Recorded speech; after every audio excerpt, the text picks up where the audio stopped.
Hello everyone, welcome back to my channel AWS DevOps NIT 11. So in this video, we will see how to set up a Windows virtual machine on the Azure cloud. So in my last video, I had provided a lab demo on how to set up a Linux virtual machine on the cloud. So if you have not watched my video, you can please click on the link above and you can watch that video on the Linux VM setup on Azure. So in this video, let's go ahead with the Windows VM setup. And as a prerequisite, you need to have a Azure subscription. It can be either a free account or you can also go for a pay-as-you-go subscription account. So let us directly jump into the lab demo now. So I am on the Azure console. And let me go ahead and click virtual machines in order to launch a Windows virtual machine.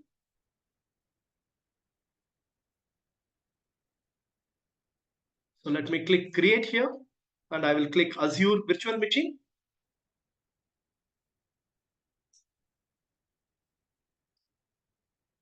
Okay, so it has taken my subscription as a pay as you go. And if you already have some resource group created before, you can use the same. In my case, I had removed all the resource groups. So let me go ahead and create a new one. I will just say rg_windows. And the virtual machine name, maybe I can say my demo Windows. Okay, and the region, let me host it in the US East US region. And availability zone here, probably I will select no infrastructure redundancy required.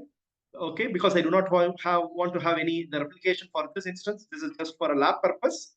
So let me select this option, no infrastructure redundancy required. However, if you want to have your instances distributed across multiple availability zones, you can actually select the availability zone option here. Okay, then rest everything I leave it to default. Security type, I will just leave it with trusted launch virtual machines. And here I'll have to select my Windows image. So let me go ahead and select this one, Windows Server 2022 Data Center Azure Edition. And with respect to the size, I will leave it to the standard V1s, which is having one virtual CPU of memory and one virtual CPU on 1 GB of memory.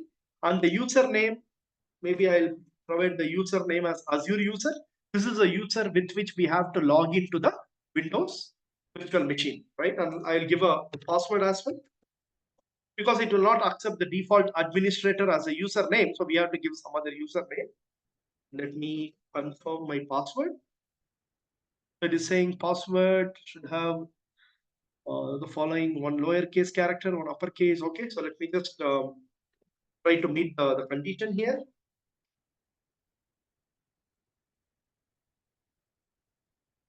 Okay, so now regarding the ports that we need to open in the security group. So basically I'll be opening the RDP port 3389 and let me click next. So on the disks, I'm just going it to the default. I will leave it to the default configurations. So disk size 127 GB and it's a premium SSD. So let me leave everything to the default. And this is going to be the OS disk. And I'll click next. Networking.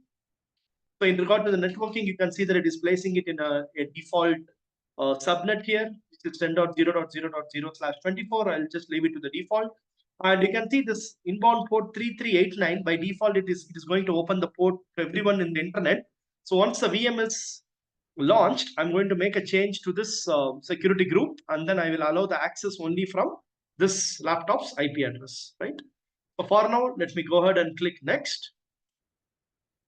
So I'm not making any changes here. Let it be the default. Click next, advanced. Okay, now let's add a tag. I will say the name for this is my demo Windows. Okay, then click review and create. Okay, you can see that it is saying this warning, right? That our RDP port is open to the internet. So I will just show you how to make that configuration change in the network security group. So now I will go ahead and click create. Let it start the instance creation.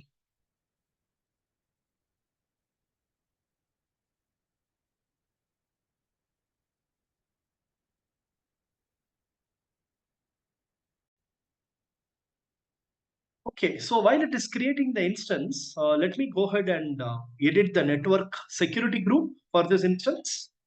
So we can click network settings here.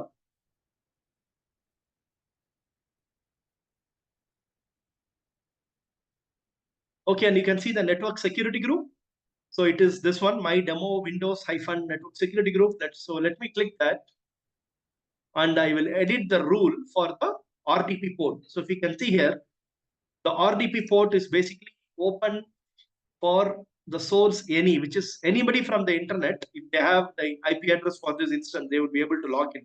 But this is a security violation.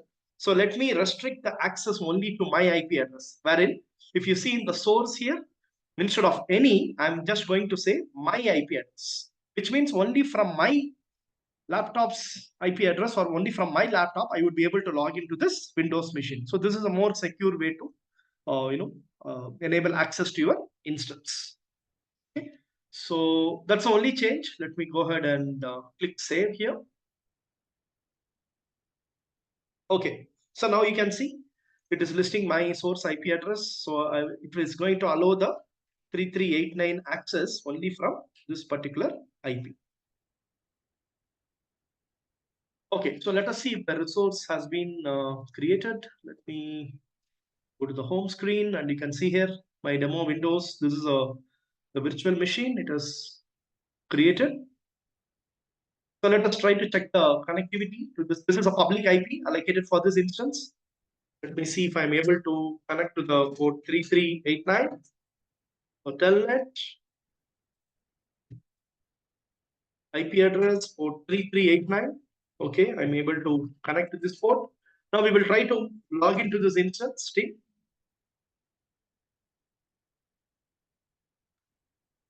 I will copy this IP, and so I can actually log into this Windows machine by using this connect button here. I can straight away click connect.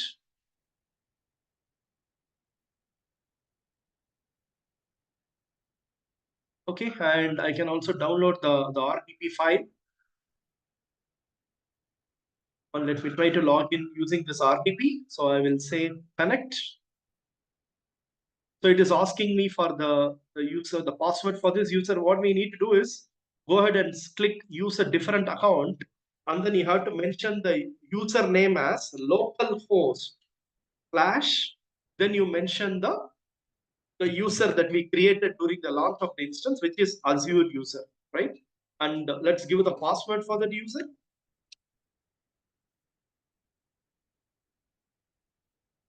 Okay, now let me click OK.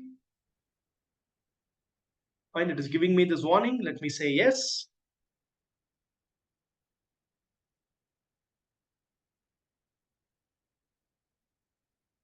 Okay, you can see that it is trying to log into the Windows machine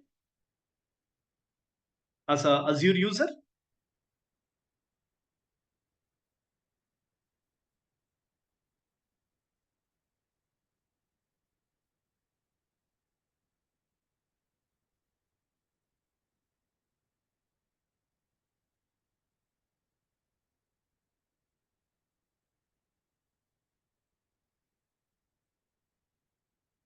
Okay, maybe it might take few moments here. It's trying to personalize the settings.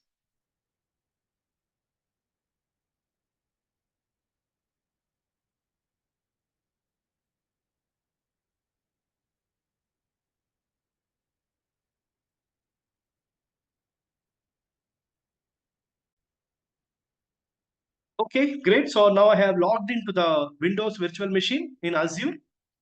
Okay, and maybe whatever setup that you want to do, if you want to host a web service, for example, you want to install IaaS, we can do that, or we can install whatever software we need on the Windows machine, right? So this is how you basically set up a Windows virtual machine in Azure and then log into the Windows server.